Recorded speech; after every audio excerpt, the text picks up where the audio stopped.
exportar, no fundo, o tifo para a frente de combate. O descontentamento alastra agora por todo o país, a meio do ano de governação de Sidónio Pais. A repressão policial é cada vez maior. A vida está cada vez mais cara. Os trabalhadores são proibidos de reunir nas associações e nos sindicatos. As organizações operárias mais radicais conseguem que a União Operária Nacional marque greve geral. Mas a resposta é fraca. Apenas fazem greve os ferroviários do Sul, os operários da construção civil e os gráficos. O fim da Grande Guerra e a pneumónica desmobilizam os operários. Só no Alentejo, a luta permanece firme e culmina na ocupação de terras em Val de Santiago.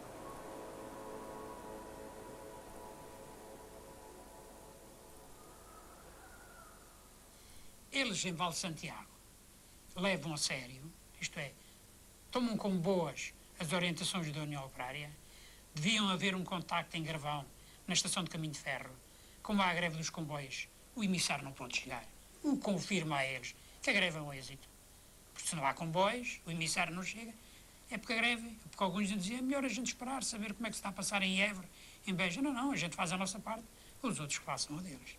Portanto, e ocupam as terras. Ocupam o cereal do principal agrário da terra para dividir o trigo pelas pessoas, e entregá-lo à junta de subsistência para pô-lo ao preço da tabela. E ocupam as terras. Só que a greve não é seguida, não há ocupações que se saiba em muitos mais lados. Se se entende como ocupação de terras, o facto de um grupo de trabalhadores, por exemplo, se dirigir para uma terra e afastar os lavradores, e nesse sentido ocupar a terra, sem dúvida que isso aconteceu em vários sítios. No sentido da ocupação da terra para a dividir, para organizar um modelo alternativo de sociedade de uma forma que durasse mais do que um dia ou dois, tenho muitas dúvidas que isso tenha acontecido. Entretanto, a GNR de Beja recebe ordens para seguir para Val de Santiago e prender os rurais rebeldes. Juntam-se à força policial alguns proprietários armados. José Júlio da Costa, republicano, proprietário e amigo dos trabalhadores, também está presente. 24 dias depois vai matar Sidónio Pais. O José Júlio da Costa, o meu pai dizia que era um republicano assanhado, e mais, o meu pai também dizia que ele tinha o republicanismo entranhado, porque eles eram órfãos. O pai deles morreu muito cedo, com um tifo. Portanto, foram criados pela mãe com uma grande liberdade, mas a mãe tinha um pequeno estabelecimento comercial em Garvão, que era frequentado por ferroviários, porque havia ali uma estação que tinha muito movimento de comboios, que era a Funcheira. E os ferroviários eram todos republicanos. E através das conversas e do exemplo dos ferroviários, essa família da dona desse estabelecimento foi recebendo doses maciças de republicanismo. É conhecido as suas façanhas na terra, inclusivamente usava pistola, obrigou um senhor a ter um cigarro na boca e tirou-lhe com um tiro. Outro senhor parece que se portou mal numa taberna e José Júlio da Costa disse para ele não tornar, portanto, a repetir. Ele repetiu e, por simplesmente, pegou na pistola e deu-lhe um tiro no céu da boca. Estas histórias ainda se contam hoje na Terra por pessoas de mais idade, principalmente pessoas já com 90 anos e 80 e tal anos. E consta-se também que ele tinha um cavalo que gostava de andar a saltar muros, pular por cima de rebanhos, digamos assim. Portanto, digamos que era uma alma irrequieta. O meu pai contava um episódio que espelha bem não só o caráter irrequieto dele, mas o facto de ele não ter medo. A determinada altura, lá em Gravão, a voz do povo seria de que apareciam fantasmas ou almas penadas num cemitério de noite. E o homem, apercebendo-se desse rumor, desse boato, e para demonstrar às pessoas que isso era falso, porque ele era um positivista, era um indivíduo que não acreditava em mitos, nem acreditava, e era um religioso, portanto não tinha religião, foi dormir algumas noites seguidas ao cemitério e assim desmistificou, digamos, esse rumor que lá estava e convençam as pessoas que se tratava de uma falsidade e que não havia almas nada, nem almas do outro mundo, nem fantasmas. Eu creio que José Gil da Costa é um homem intelectualmente limitado, um homem de poucas leituras, algumas leituras apressadas e sumárias, mas é sobretudo, creio eu, um comportamento irascível, um homem violento, um homem que se toma a si próprio como uma espécie de bruto, ou de Brutus que mata César. Ele vai matar o tirano português. O tirano português seria supostamente Sidónio Pais. Não estou arrependido. Matava a segunda vez.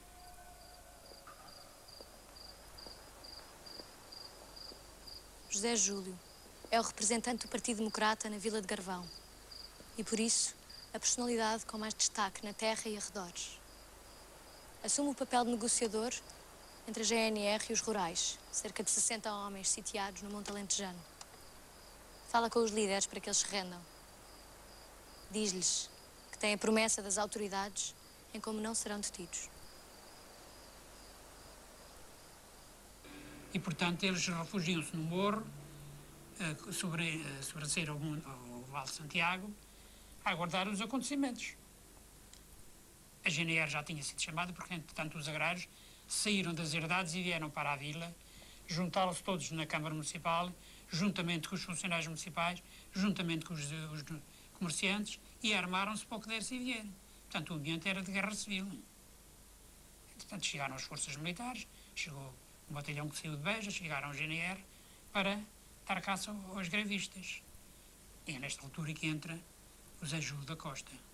Pelo que eu vi, e acho que quando se deu as ocupações de terra no Vale de Santiago, ele pôs no cavalo e foi para lá.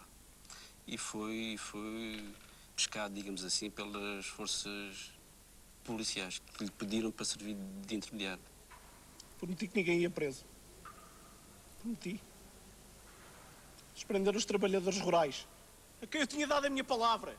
Quer dizer, segundo o meu pai me contava, ele convenceu-os a render-se com a promessa que ele lhes fez de honra, de palavra, de que a Guarda Republicana se tinha comprometido perante ele a não exercer a pressão. O que não aconteceu porque mal foi consumada a rendição dos camponeses, começou logo a repressão. Sabe quantos republicanos foram presos em menos de um ano? 20.000 pessoas enfiadas nas prisões de Portugal e de África. A GNR prende alguns dos trabalhadores rurais que estavam sitiados no Cerro Alto e faz rusgas durante vários dias para prender os que tinham fugido.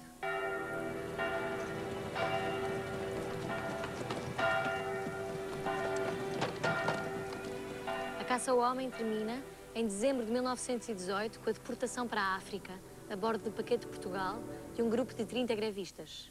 Só regressam passado meio ano, em junho de 1919, depois de José Júlio ter assassinado Sidónio Pais. Pum! Pum!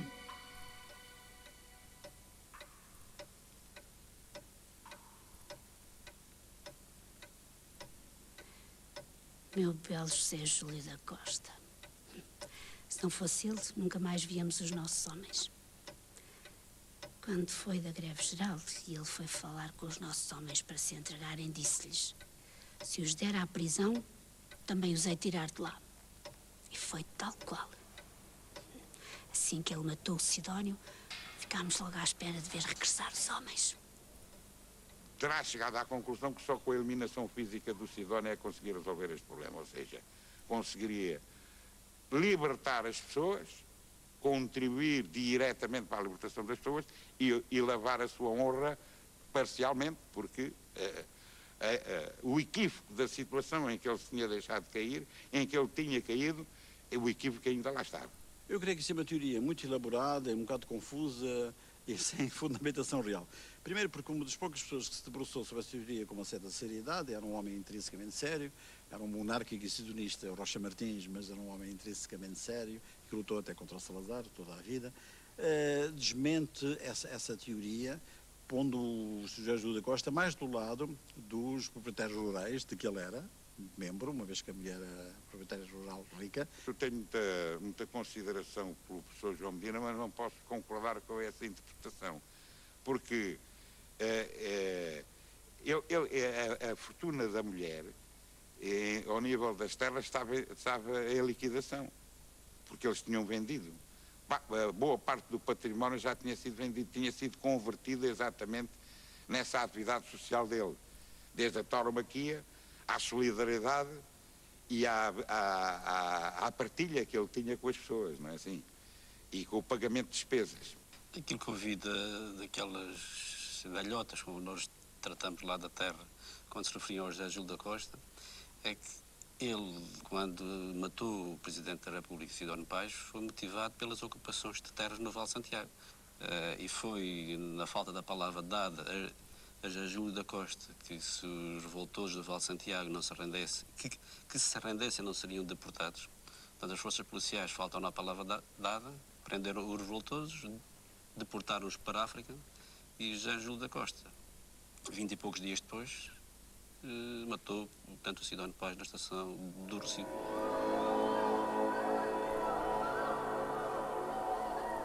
Eu creio que essa teoria não serve de base, sobretudo porque nas longas entrevistas que deu a Manuel Ribeiro, que são muito importantes e foram publicadas pelo Jornal Batalha, depois incluídos no livro Sidónio na Lenda, o José Júlio da Costa nunca vem com essa história, vem sempre com a história de que, no fundo, em Sidónio ele via o absolutismo, uma espécie de novo monarca, via o germânico, o homem que tinha travado o esforço de guerra com a Alemanha, e o ditador, o tirano. Matei um adepto da Alemanha. Matei um aliado dos monárquicos e do clero. Esses inimigos da República. A opinião que nós podemos ter sobre o José Júlio é francamente negativa. Mas julgo que ele terá agido como consequência de uma revolta pessoal e eu não diria influenciado, mas formatado por uma personalidade instável.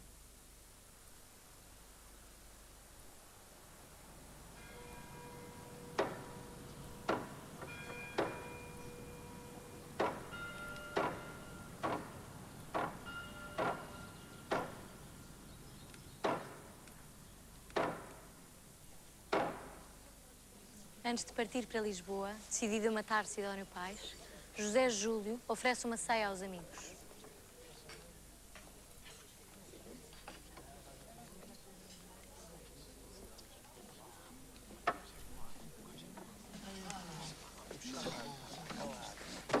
Meus amigos, o país está numa confusão.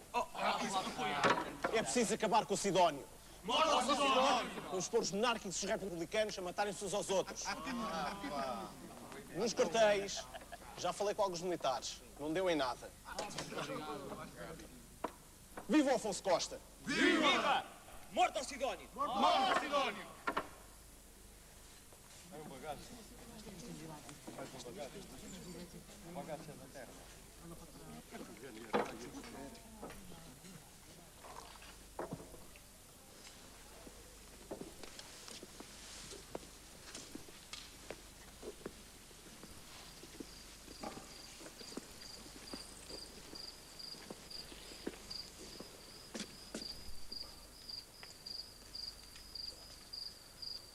Toma. Entrega estas cartas à minha mãe e à minha mulher. Pede-lhes que me perdoem.